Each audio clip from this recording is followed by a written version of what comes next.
Hello, everyone. I'm Barbara Corcoran. I oversee the Humanities Institute at the New York Botanical Garden, which is located in the ancestral home of the Lenape, Delaware people. We honor them and acknowledge their displacement, dispossession, and continued presence. Today, it is my great pleasure to welcome you to our first food dialogue of 2022 with Dr. Jessica B. Harris and Matthew Raiford. This is actually the second year of the series. Last year, 3 dialogues centered on reclaiming cultural heritage through food. This year, we celebrate the farm, specifically African-American farmers and their contributions to our food, culture, and agricultural history. It is a focus that reflects the theme of the garden's upcoming exhibition, Around the Table, Stories of the Foods We Love. And so we are delighted to be kicking off this series and this season with chef and farmer Matthew Raiford, who joins us from Gilliard Farms, a sprawling historic farmscape in coastal Georgia. You'll hear more about Matthew in a few moments, but first, I'd like to say just a few words about our series moderator, Jessica B. Harris, who has been helping NYBG curate all of our food dialogues, guiding and shaping this series since the very beginning. So Dr. Harris is celebrated as America's leading scholar of Black culinary history. In 2020, she received the James Beard Lifetime Achievement Award. In 2021, she was listed as one of Time Magazine's 100 most influential people. And just last week, she spoke at the British Library in London.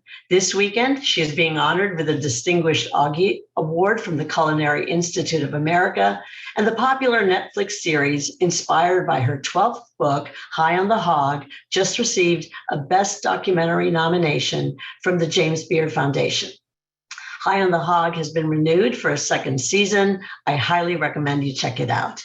Dr. Harris has also been central in the creation and development of a new African-American garden at the Edible Academy, which will open this June as part of the Around the Table exhibition. We at the garden feel honored to be working with her on many levels. Please join me in welcoming Dr. Jessica B. Harris. Goodness, Barbara, that was sort of fulsome. Thank you. And it's just welcome, the fact. Everybody. Delighted to be here on this. I think it's Friday morning. I've been traveling so much, I'm not really sure, but here we are. I'm going to start this a little differently. Rather than give a formal introduction of Matthew, I'm going to read from something that he's written. It's actually the first passage from his book, Breasts and Yam, and we'll talk about that title in a minute. But we'll find out that he is not just a chef and a farmer, but also a lyrical thinker and viewer of the world. This is what he writes. There are days when I am standing in the fresh dirt just after turmeric and ginger have gone into the ground and the chickens are making all kinds of fuss, and I just laugh that I'm back here with a hoe in my hand. It's hardly picture perfect. I'm not wearing a coiffed beard and Catholic overalls surrounded by symmetrical rows of ruffled lettuces. There's a chicken coop to build as hurricane season fast approaches. A few years ago, we learned never again to think if, but when, with 3 storms hitting within a 12-month period that destroyed our hoop house and beehives and uprooted every crop. The compost heap needs attention, and the grass needs to be mowed, and there are so many seeds to plant, and it is so hot. I knew it would be hard coming back, not just the farming, but also as a Black man in the South who cooks in a kitchen and works the land. That's a lot of past to reckon with. More than 30 years ago, at the age of 18, I stood right here and told my Nana, I am never coming back. She looked me dead in the face and said, baby, you never know when you'll need to come home. She was right. Nana was always right. Please welcome the author of those beautiful words, Matthew Raiford. Thank you. Thank you. How are you doing today, Jessica? I am doing fine. I'm doing fine, but I want to hold up the cover of the book so everybody can see it. Thank you. Called Breasts and Yam. First, I'm going to ask you about the title of the book. What does Breasts and Yam mean? Well, in Gullah Geechee, it means bless and eat. And I, always, I grew up around a family that, it was, good meat, good food, praise the Lord, let's eat kind of a thing. It was always something quick. It was never a long pontification on, oh Lord, thank you for this food. It was never anything long. So I thought it very fitting to say breast and yam, which is like bless and eat and just go right at it. Get on with it. Okay, well, let's get on with it. Okay. You were a trained CIA chef who went back to become a farmer, and a farmer on a farm that your family has held for 6 generations. Please explain that trajectory. How? Why? What brought the move? Wow. I think the seeds were set from when I was a child to always come back home, I think. I'm not sure whether my DNA had anything outside of cooking and farming in it, because it always showed up some kind of way in every place I ever ended up. But I left when I was 18. I joined the military. I lived all over the world and all kinds of stuff. And when I came home, I still had that voice in my head that my dad had given me about there's no money in cooking. You're always gonna be serving people. You're never gonna become the one that's, at the top of the totem pole, right? Even if you do become a chef, having the respect is never gonna be there, because he was a baker from the 50s and 60s. And so that was that's what he had saw. And I kind of came up in that same thought process. And when I decided to go to CIA and go to culinary school, my dad now says if he knew now what he knew then, he would have made me go to culinary school when I was like 18.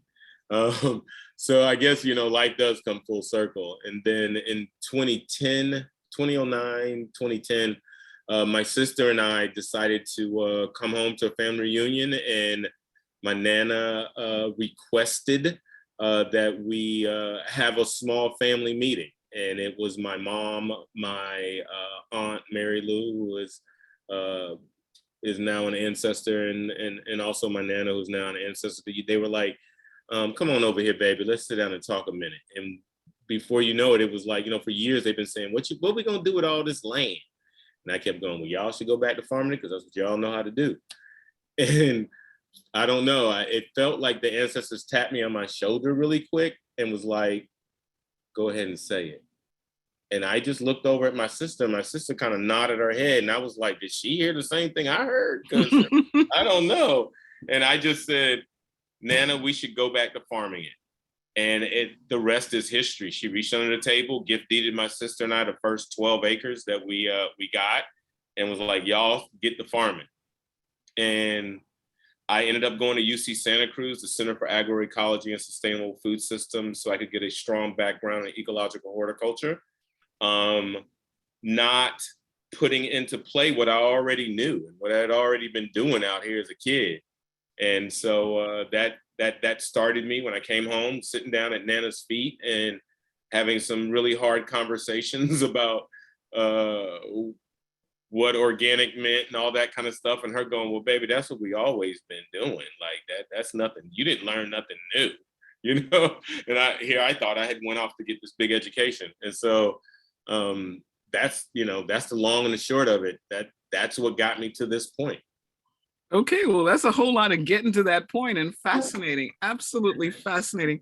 And particularly the part about the ancestors and the tensions as an African-American, as a Black man, in terms of dealing with your father's world of no respect whatsoever, that changing world, and then the discovery through your grandmother that in some cases, everything old is new again. Right. So that what you were learning really was a reflection of kind of learned knowledge that the ancestors, in fact, and indeed had.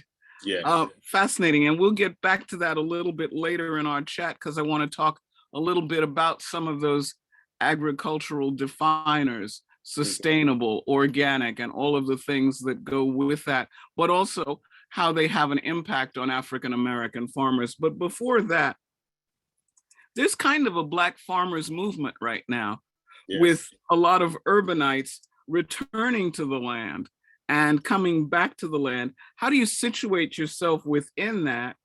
And do you feel the fact that it's a family farm makes a difference, that you had kind of farming in your DNA? Mm-hmm. You know, I think I will first start off by saying urban farming, the way we're seeing it now, has always been in place.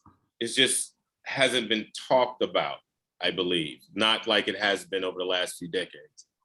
And the reason I say that is because I've met so many people that are in my age group that have said, oh man, you know, my daddy used to have and grow tomatoes and da, da, da, da, da. And I was like, but you grew up in New York City. And they were like, yeah, we had a little balcony, we had tomatoes on it, da, da, da, you know.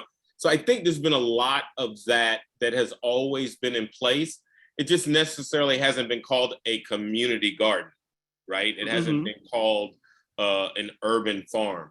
But we have been doing that ever since the Great Migration. Like we didn't stop, you know, planting and trying to get the freshest of everything, trying to find somebody who grew cucumbers and all that kind of good stuff. And I would say that coming back to the land after it has been fallow is daunting, because you are starting from scratch with no outside monies except for the money you got in your own pocket. There's not a lot of help for you to just roll back to the family farm and jump into it when there's nobody farming it, you know, in that place. And that's happened for a lot of African Americans, because either we've lost pieces of the land, or we've lost all of the land, or, you know, we want to get back to what we used to do. But, you know, I remember 10 years ago when my sister and I were saying we were going back to farm. And at the time I was the executive chef at the House of Representatives. And we literally were within a group of our peers that were like, why would y'all want to go back home and do that slave work?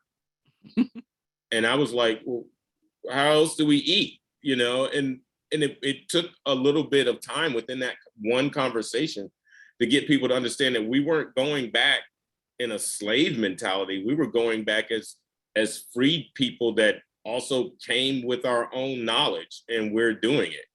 And so I think there's a lot of all those things. And, you know, I have tried my best to demystify that city mouse, country mouse thought process within farming. I believe there's space for all of it. It needs to be space. It always has been some kind of space. It's just, I mean, markets inside of cities didn't really stop until after the Great Depression. Like prior to that, every city had a market of some sort, regardless of the size. So, yeah. Yeah. Well, I mean, I think it's fascinating in that whole idea of the urban versus the rural and how that works. Just as a hint, and this may be an idea for you to bring to government at some point. When I was growing up, my grandmother literally lived in the South Jamaica projects in New York City. And projects had, people who lived there had, if they wanted, access to a piece of land. And I remember my grandmother farming and being out there with her and literally looking up at the Long Island Railroad go by. And she grew collards and peanuts and all of those things, but nobody thought of it as anything other than her land. In the UK, since Barbara has told everybody I was just there last week, people can apply for an allotment, they call them. And you can get within your borough or district a piece of land that you can then go out and farm. And so this whole urban farming thing has been encouraged a great deal.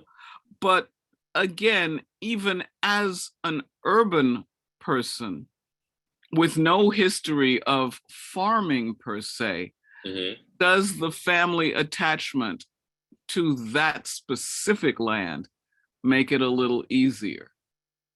Yeah, I would say for me, it does, because I am walking around this farm identifying things that I saw as a kid. Okay. And like wild staghorn sumac, we wild harvested. I mean, almost 100 pounds of it this last year. We have southern huckleberries or deerberries, which are the precursor to the blue in hand eating sweet blueberry. And I just had the privilege of just showing Tony Tipton Martin like 200 of those plants that are just growing wild. They're not any uniform, no row, you know, that we have been nurturing for the last 6-7 years.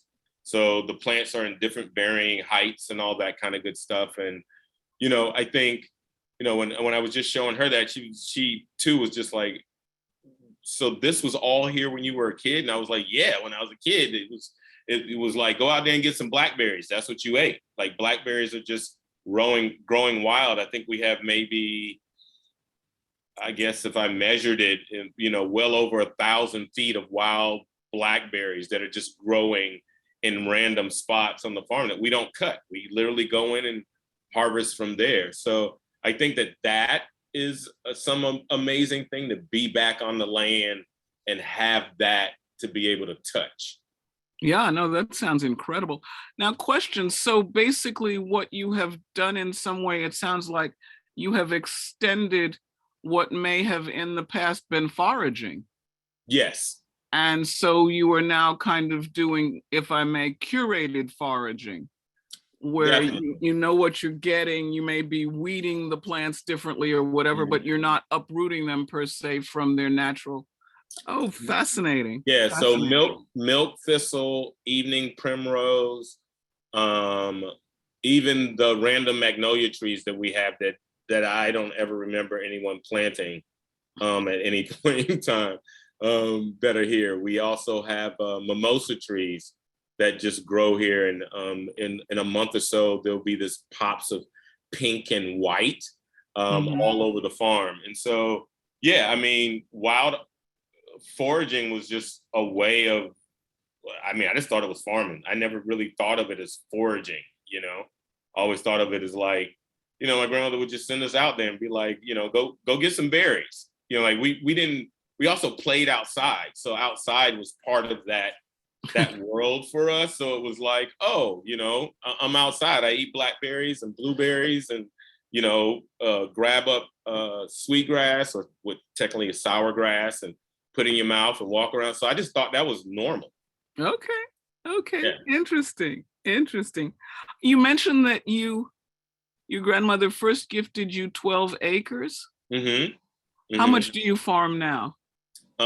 We are hard farming about 4 acres right now. We have 10 acres that are getting cleared out, and another 10 acres that we're working on to get completely moving as much of the hardwoods that are in place there, and so that we can grow rice in like a 10-acre spot. And then we also have Sea Island red peas, marrow bean, and hibiscus that we have larger markets that we're looking to put through.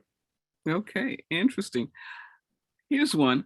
With all of that coming back, with all of that return, with all of those ancestors on your back driving you forward, what was your biggest challenge? Oh, biggest challenge. I think reckoning with what this place was when I grew up here in the 70s and early 80s. I think if I was to look at, like, really think about it, I think that was the hardest thing, because one of the reasons that I swore I'd never come back was because of the institutionalized racism that was set up in this space. My running joke is, when people call it the New South, I'm like, how can there be a New South with the same old people doing the same old stuff? And I think that was my hardest reckoning, was knowing that I was coming back also as a full adult that had been around the whole world, things that I was not going to put up with in any shape, form, or fashion for myself, my children, or my children's children. I don't want anybody to ever have to put up with any of that. So I think that was my biggest reckoning. Okay. Okay. And you've made peace with it in some form. I have made peace with it. And a lot of it has to do with having someone that's by my side that is also working to make sure that it stays stable. You know. Okay. Well, we're gonna get to that helpmate in a few minutes, but absolutely, absolutely. The other thing, what was your unexpected delight? And that helpmate may have been part of it. Definitely. I think that was an unexpected surprise for sure. Almost 10 years after coming back home. But I think what would even be bigger would be that the land itself as a living organism wants to be nurtured. And I think that has been an amazing surprise for me to, like, you know, be outside and be talking to the squirrels and like, why am I talking to the squirrels? Oh, because I'm the only person out here right now. You know what I'm saying? So I'm talking to the squirrel like, hey, Mr. Squirrel, how you doing today? Or talking to the blueberries or whatever. You know, I think a lot of that. And then just watching what's happening. I mean, if no one's seen corn being planted and watching it come out of the ground and, you know, watching it push its way through the soil and become like a stalk with the bean next to it, with the watermelon underneath it. Like, if you've never like experienced planting and doing that, it just takes you into a different thing, you know? Yeah. Well, you just described the Iroquoian triad, the corn, Yes. beans, and squash. Yes. So you're using a lot of those traditional methods as well? Yes. So we're using that. We are now pushing something that we have started nicknaming the Four Aunties. And it's built on what we call power. So it's peas, okra, watermelon, and rice. Okay, and how do they grow in symbiosis? Yes, they do. So rice needs nitrogen, so we plant peas, and it's almost the exact same thing. As soon as the rice gets 2 leaves, we then plant the bean, and we plant bush beans. So that's the other part, not anything vining. So we plant the bush beans that set nitrogen. Then at the same time, we plant the okra. And then we plant the melon. So it's almost like peas and okra come in, and then we plant the watermelon shortly thereafter so it can vine. So, yeah. Okay, so we've now got the Iroquoian triad, or the 3 sisters, and then the 4 aunties. And the 4 aunties, yeah. That's a heck of a family you got going. That's a heck of a family I got, right? Yeah, yeah. We're getting ready to transition to talk about chefing, but before we do that, what advice would you give to others about farming?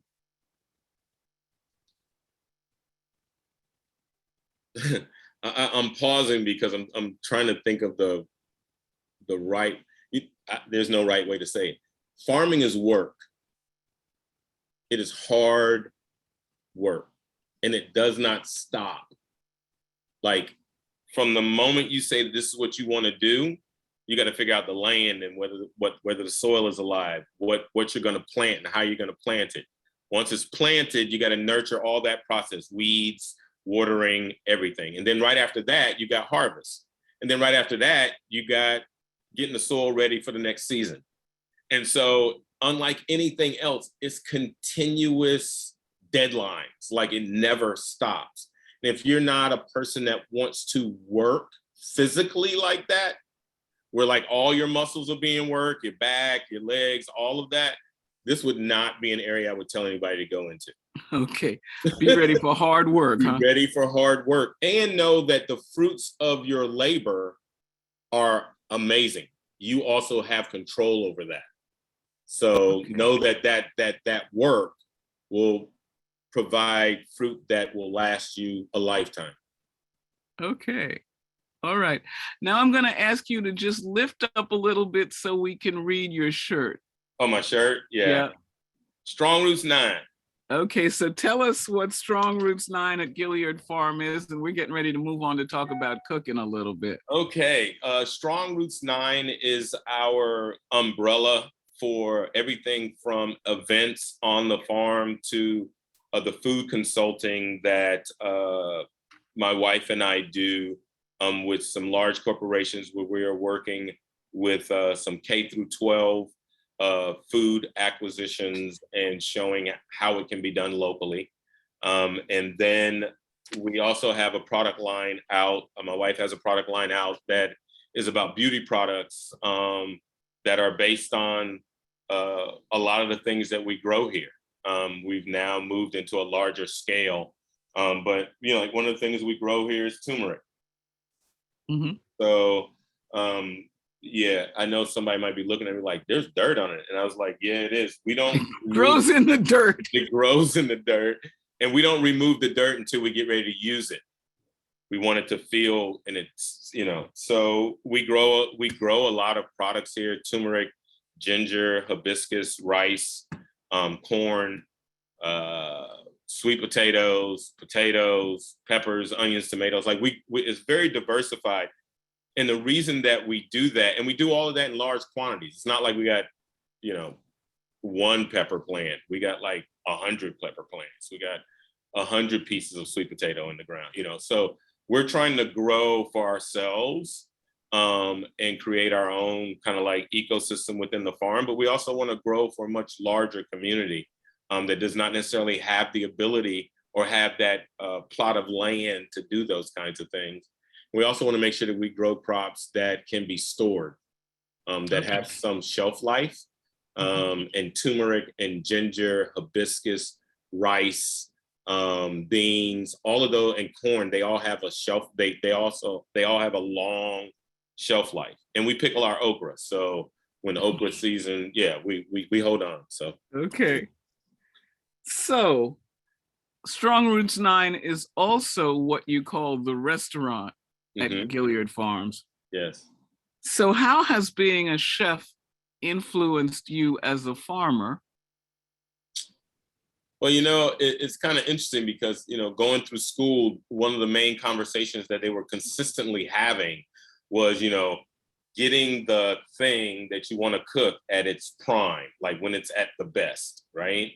And then all of a sudden you finish school and it's like, oh, we order everything. Like we don't talk to a farmer, we just order it and bring it in and from wherever it comes from. And so I think it has influenced me in the thought process of like understanding like what a Santa Rosa plum tastes like when it comes off the tree is not the same way it tastes when I buy it in a grocery store. Like when I pick these Better Boy tomatoes here and when they're ripe, I'm literally just like eating a whole tomato fresh. Like I know that it wasn't green when it was harvested and then like got to this point. Like I'm harvesting these things at its peak. And as a matter of fact, we just set up something here at the farm that my wife wants us to start doing, which is more of a vertical garden along one of the old fences that we have so that we don't just like tear out the fence. So we're now putting up a vertical garden. And I think at the end of this year, we'll start planting strawberries into that vertical piece right there. So yeah, I think that has definitely pushed the way our food comes out. I mean, we even get shrimp that have been in the ocean like 2-3 days before we get ready to cook it. Okay. You know, clams the same way, oysters, yeah. So you're really this whole local, seasonal, regional, you're living it. Yes, definitely living it. Okay. What's your favorite season? 2 parts to that. Your favorite season as a farmer, but then your favorite season as a chef. Well, kind of interesting that you asked that because we are in plant hardiness zone 9A, which we are as subtropical. We are more subtropical than any other spot in the state of Georgia. So we can literally grow year round. So I have no one season. I think our cold here is like 45, 50 degrees. Every now and then it drops a little bit lower, but for the most part, when it gets in the 30s, it's like, oh God, what just happened? For the rest of the United States, it's like, that's normal, So I would say all year round. So you never have a hard freeze? We never have a hard freeze. Okay, Yeah. interesting. So all year round, there's something to harvest, something to eat, something to plant, something. Yeah. Okay, so then would that, obviously no favorite season as a farmer, any favorite part of it or any favorite harvest as a chef that you look forward to? Oh, the fill in the blank is coming in. Right. I would definitely say the fall, because that's hibiscus, sugar cane, all that. And then it's also the time that we do a lot of our hog harvesting also. We still do a lot of that traditionally. So because it's mostly for our consumption. So we do a fall harvest with our hogs, just like they did back in the day, where you bring everybody around and make sausage. Okay, so you really have what they call in Southern Louisiana, like a boucherie? A boucherie, yes, definitely. You do crackling? Yes, we do. Oh, my wife makes the most amazing crackling. I will be expecting some. Okay. I will be. I'm a crackling addict. Okay, that'll work. Okay, on to a few things, and then your wife, who you have referred to so wonderfully throughout, we're going to bring her in a minute or two. But first, I want to talk a little bit about your training as a farmer. And we know about the whole Culinary Institute of America. Then you went beyond that when you became a farmer. So tell us how you trained. It wasn't trial and error. There was some serious training that went. I mean, there was trial and error, but there was also serious training. Yeah. I had the amazing opportunity to attend the University of California in Santa Cruz and become what would be called in the biz is called CASFAS, which is the Center for Agroecology and Sustainable Food Systems. And basically, I uprooted myself from being the executive chef in Washington, D.C. at the House of Representatives, moved to Santa Cruz onto a farm where I lived for 6 months out of a tent and was part of that full season of agriculture that was there for those 6 months. It was amazing.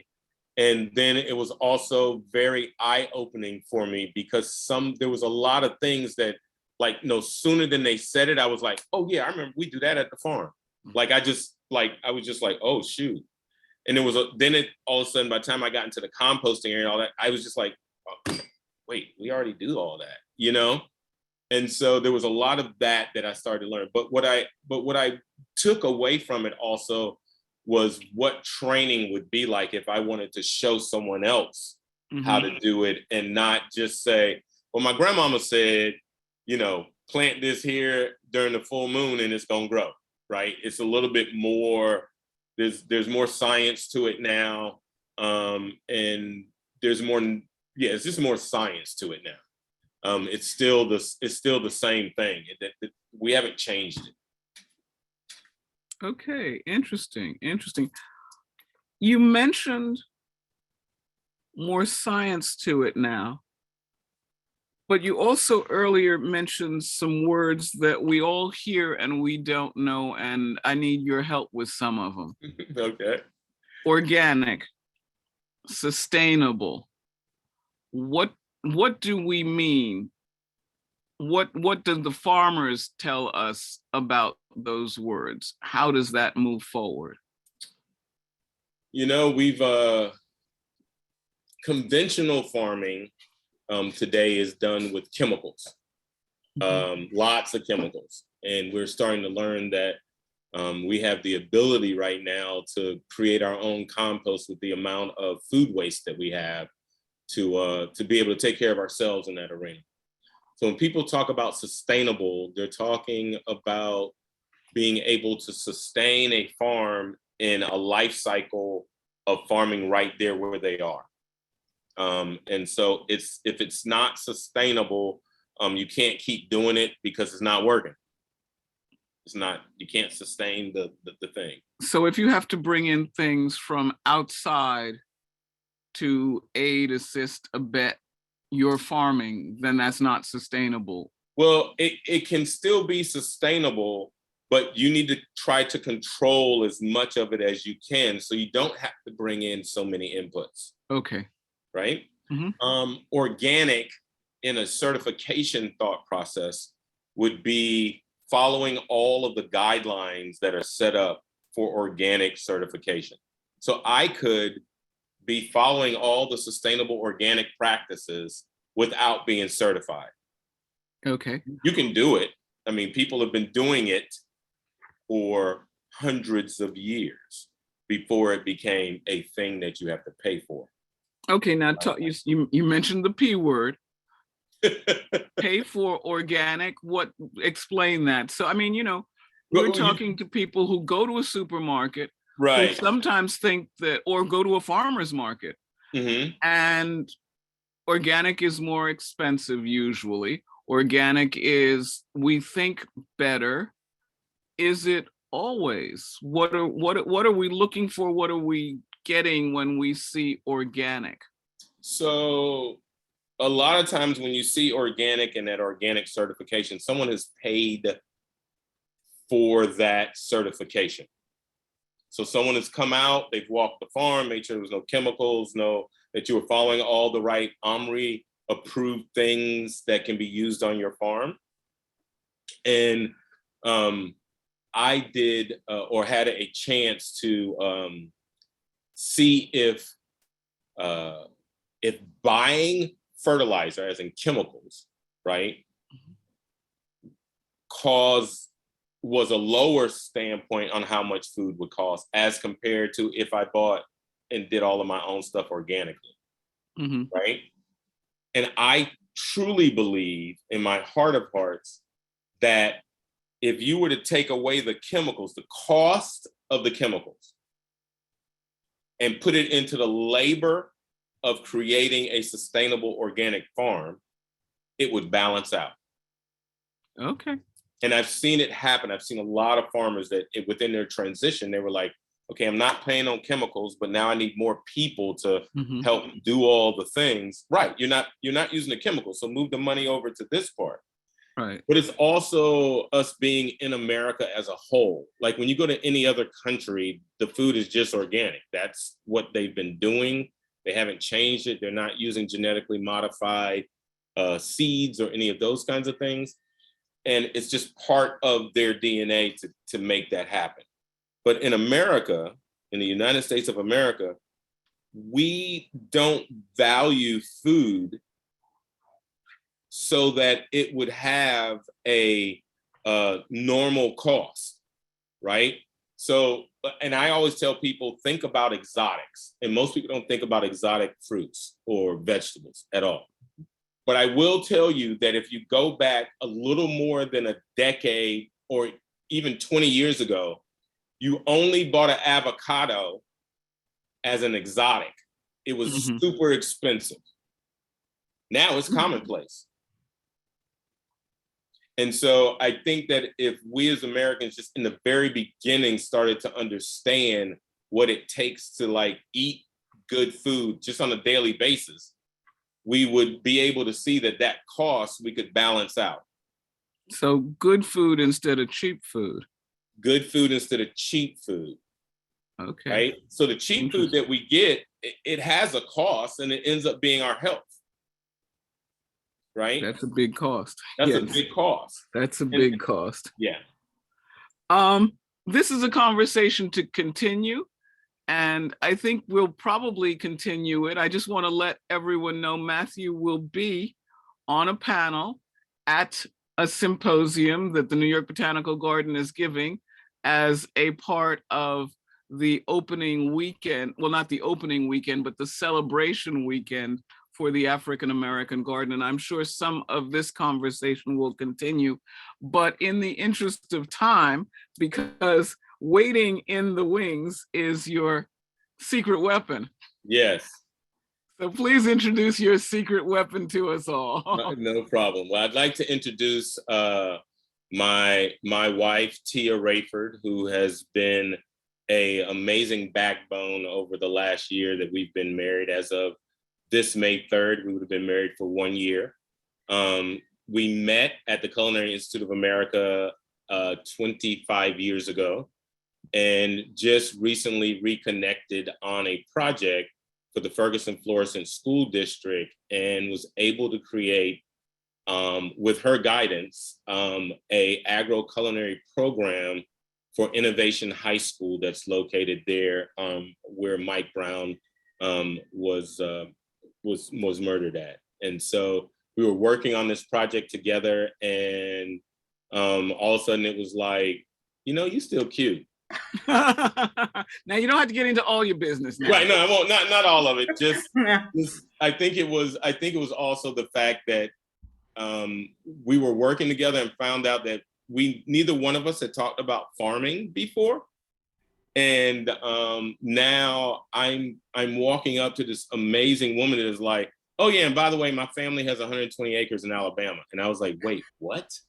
And the rest is history. We are now united and running Strong Roots 9, and looking for to continue to create a lifestyle brand that is all encompassing, that it has to do with the farm, it has to do with cooking, has to do with health. And she has been the spearhead to make that happen. Okay, well, Tia, I've known Matthew for probably more than 2 decades at this point, but just met you in the practice session. So yes. Welcome to the family. And so lovely to meet you, but so also extraordinary to know that you are a yoga instructor, and you were kind of looking at more the health and beauty connection to food, among other things. Is that correct?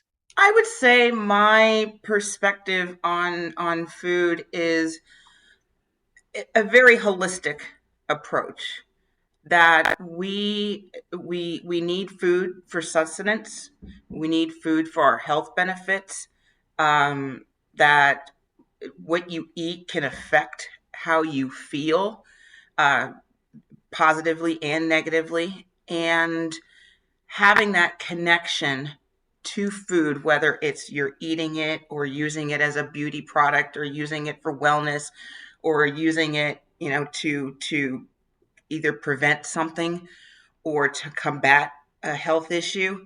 I look at it from that perspective, that the soil and food can really enrich our lives, whether we're consuming it or sharing it with other people. Okay, interesting.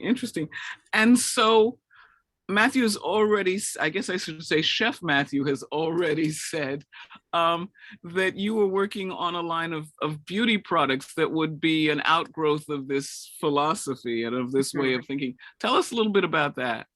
So that conversation in my head started some years ago when I was going through some personal health issues, and was trying to find solutions that didn't necessarily have me depending on conventional medicine.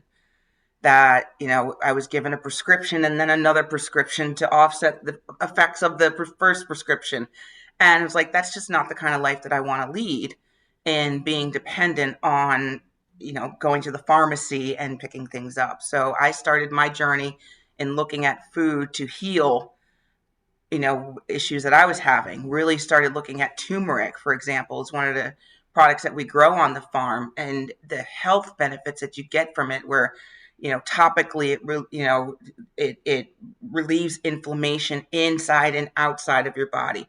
It helps with Alzheimer's, diabetes, cancer prevention. And I started making a beverage to help alleviate some of the inflammation issues that I was having. That led me into the conversation about beauty products and how I could utilize food in keeping myself healthy inside and out. So it started with making a turmeric scrub for my face, turned into a lip scrub, and then it became more of an exploration of, the benefits of oregano, the benefits of oatmeal for your skin. I just turned 50. And And a lot of that, at this age, I feel like, it's time for me to really start taking care of myself. And a lot of that has to do with what I put in and on my body. Okay. Well, I mean, it's fascinating, and there's so many conversations to continue. I'm sort of looking at my clock going, oh no, this can't be happening quite like this. But just to kind of finish up a little bit before we throw it to questions, what do you two, the dynamic duo, if I may, have planned in the future? I know Matthew mentioned acreage in Alabama and a variety of other things. Where are you going? What's Strong Roots 9 going? I mean, we're big into numbers today. We've had the 3 sisters, we've had the 4 aunties, now we've got Strong Roots 9. Where are these numbers taking us? Would you like to start with that, honey? You're on mute. Well, I'll start. I'll go refer back to the 120 acres. So my family is from a town called Wetumpka, Alabama, which is right outside. Oh, I know Wetumpka. Yeah. Beautiful, beautiful little town. Population 400. Mm-hmm.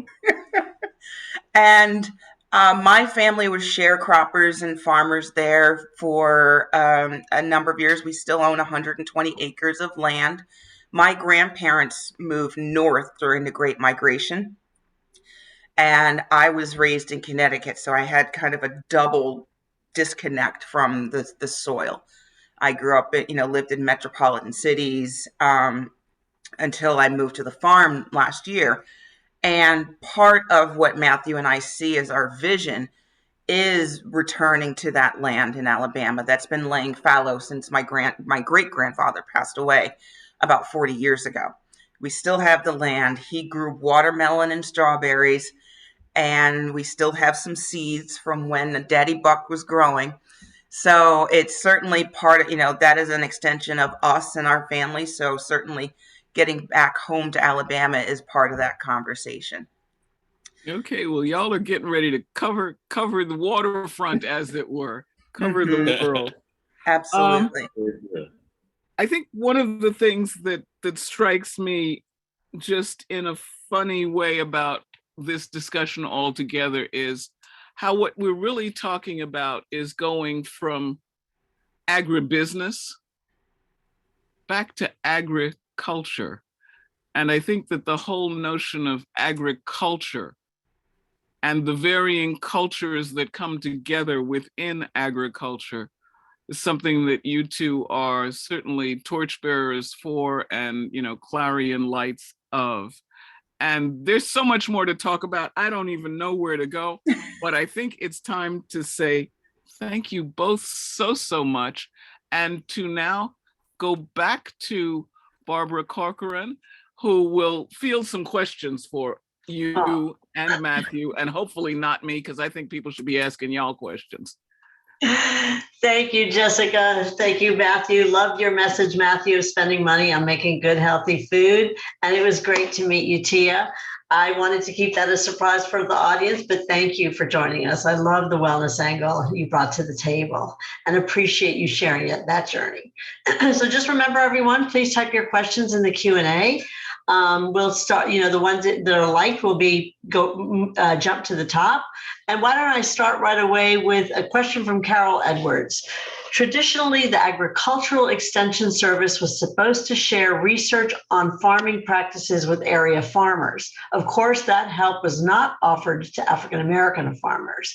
Is there a system now for the government and universities to regularly share the latest research on farming practices with you and other African American farmers? And does that research include organic and earth-sustaining practices and sources of crops?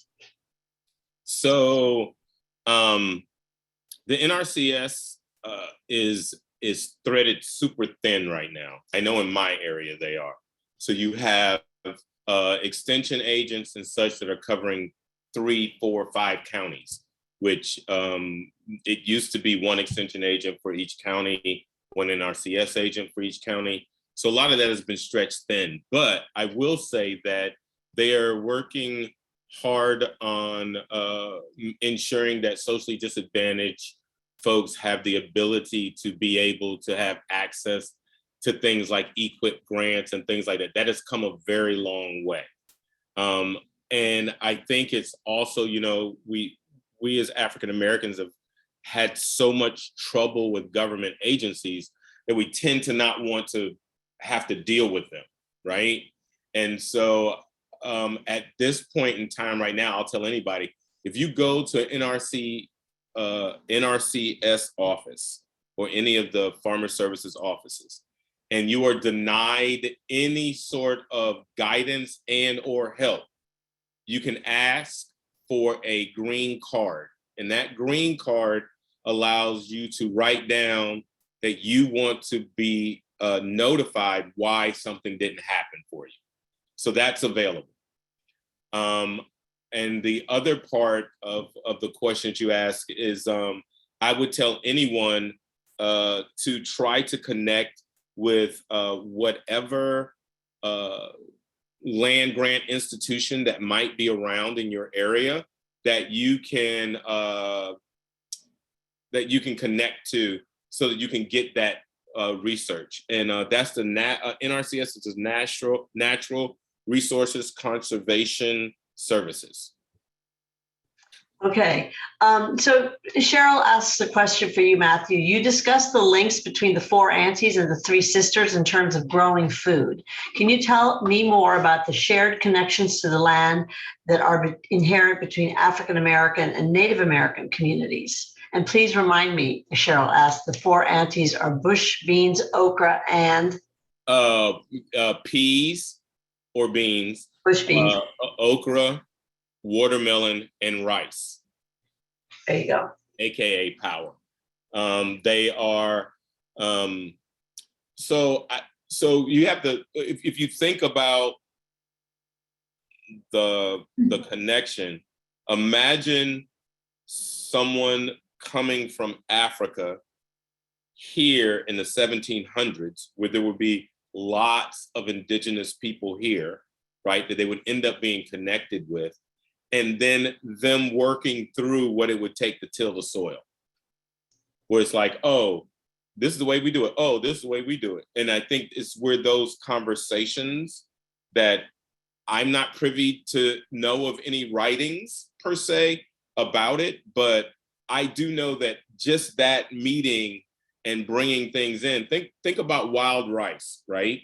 Which is actually a grass seed, right? And so there are lots of Native Americans, especially out in the Midwest, that are harvesting wild rice, right? So you got wild rice that's growing up through water, and we have rice coming from Africa. So imagine them having those kinds of conversations just in passing, right? And so I think there was a lot of that ancestral knowledge that has been burnt away. And I believe it's because, you know, he who writes the story can guide the story, right? And you got to think, with the indigenous people that were here and the Africans, we are a verbal people. We talk more than we're going to sit there and write, especially back in those days. We tell stories. The stories come around the 3 sisters, right? And what happens when they grow.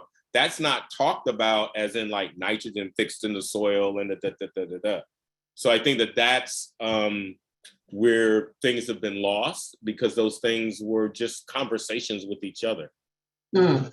So 2 people, a quick question, want to know, do you have animals besides hogs, like chickens, for example? Oh yeah, we got Tia, you go for that one. We have about 30 chickens now. Half of them are silkies, which are a very, very docile and cute breed. They have these little afros and 5 talons. And then the other half of them are Bartram. And what are do you know the other breeds, honey? I think you're muted.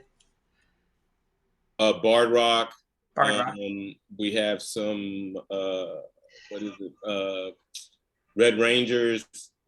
We have some leghorns. I mean, one of the things we did was we wanted to make sure that we didn't just have one breed of chicken. And so we got a couple of different breeds within there, probably about 6 total, I guess. Yeah. And if my husband gets his way, we'll have goats soon.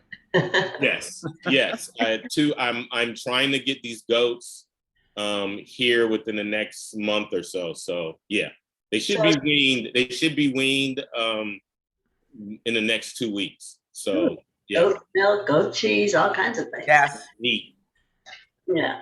Are you selling Strong Roots t-shirts? Lucille asks. As a fundraiser, she'd love to purchase several. Sorry, we don't have more intelligent questions. No worries. No worries.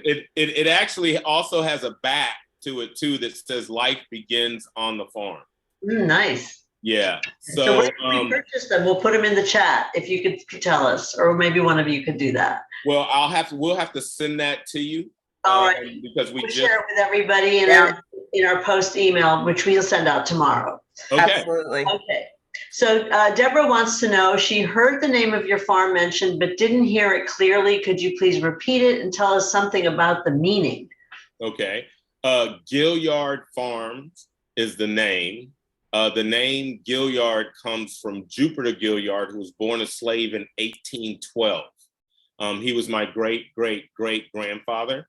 In 1874, he spent $9 to buy 476 acres of land that we now sit on currently. And we're located in Brunswick, Georgia. So do you engage in foraging as well, berries, mushrooms, etc.? Do you have thoughts on ethical foraging and how to engage in it? So I only forage on my own land. So I don't go into someone else's territory and be like, oh, I'm gonna go take this. I think so ethically, I only forage on what I own. And I know there's also people that talk about ownership of land and how land should be for everybody, and I get all of that. But in the system that we live in currently, I would say that ethical foraging would be me asking someone, can I go get the chanterelles off their land or the morels off their land? And also understand that we also need to share that knowledge and that with wherever we're taken. So ethically doing it also for me and for Strong Roots 9 and for Gilliard Farms means that we are sharing that knowledge. Like, oh, this is a southern huckleberry. Oh, this is wild staghorn sumac. Like sharing that information instead of just foraging all the ramps and selling all the ramps. Oh yeah. You know what I'm saying? I also, honey, I think in that conversation, if we think about, once upon a time, the low country boil in southeastern Georgia included turtle eggs. And the story that Matthew tells me is that, when you went foraging for the turtle eggs, you didn't take all of them. You left a couple behind so they could grow up and reproduce, and we would still be plentiful.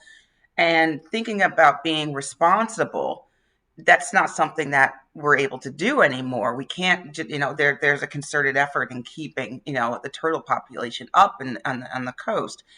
So being thoughtful of what you're taking and not depleting the source is also part of the responsibility of sustaining and being thoughtful in how we source our food. Really good answer. We're getting to the end of time here, so I have one kind of philosophical question for Matthew. Where do you think you would be if you hadn't inherited the land? Still in Santa Cruz, opening a restaurant? I think I would be cuckoo for Cocoa Puffs right now. I think the land, I'm being serious. Like, I think the land has taken me into a point of understanding about my mental health. And that the 10 years I was in the military was not necessarily, let's put it this way, I was part of the Berlin Wall coming down, and I was also part of the initial Desert Shield, Desert Storm, and then I was in the desert for 3 years. So being at this point where I'm nature and nurturing instead of just destroying. I really believe that the farm saved me, not me saving the farm. That's a great way to end this, really, honestly. It was terrific. I wish we had more time. The time has gone so fast. It was a very energetic hour. Thank you, all three of you, Jessica, Tia, and Matthew, for bringing your knowledge. I do want to just quickly note to everybody, a special thanks to the audience as well for your participation. An important note, as Jessica mentioned, please mark your calendars for Saturday, June 18th, and join us in person in the Bronx for a special symposium that celebrates African-American farmers. There's more to this dialogue that will happen on the stage. We have the morning kicks off with Dr. Harris talking with Natalie Bazile. You know, Natalie is the author of Queen Sugar. After that, Karen Washington will host a panel with Matthew Raiford, as well as Dr. Gail Myers. So that is going to and other panelists will be added. It's going to be really a terrific, amazing morning. It's all part of the garden's Juneteenth weekend festivities centered around our new African-American garden at the Edible Academy. So come for the symposium and stay for the other activities. And of course, we'll be bringing you more food dialogues with Jessica Harris in the near future. We are cooking those up right now. Many thanks and see you soon. Before we leave, Jessica, Matthew, Tia, please say any words to the audience. Well, I want to first of all say thank you so much, Matthew and Tia. Tia, it's wonderful meeting you. I gather you'll be up here and I'll get to meet you in person soon. This has just been so informative. It has just kind of scratched the surface. Wanted to add that if you're in the New York area and you want to take a virtual reality tour of Gilliard Farms, you can go to the Museum of Food and Drink at the Africa Center. There is a virtual reality farm visit as well. And if you're going down to Brunswick, Georgia, you need to reach out and go on down and visit everybody. Tia, Matthew, Barbara, NYBG audience, thank you all so very much for attending. And I'm gonna let you all go now. No problem. Well, thank you so much from Strong Roots 9 and Tia and I. Auntie Jessica, it's always a pleasure to ever have a conversation with you. And I look forward to seeing you, and Tia and I both look forward to seeing you in a couple of days. Absolutely, very shortly, very shortly. See you all on June 18th at the New York Botanical Garden. Absolutely. Take care. Bye-bye. Bye all.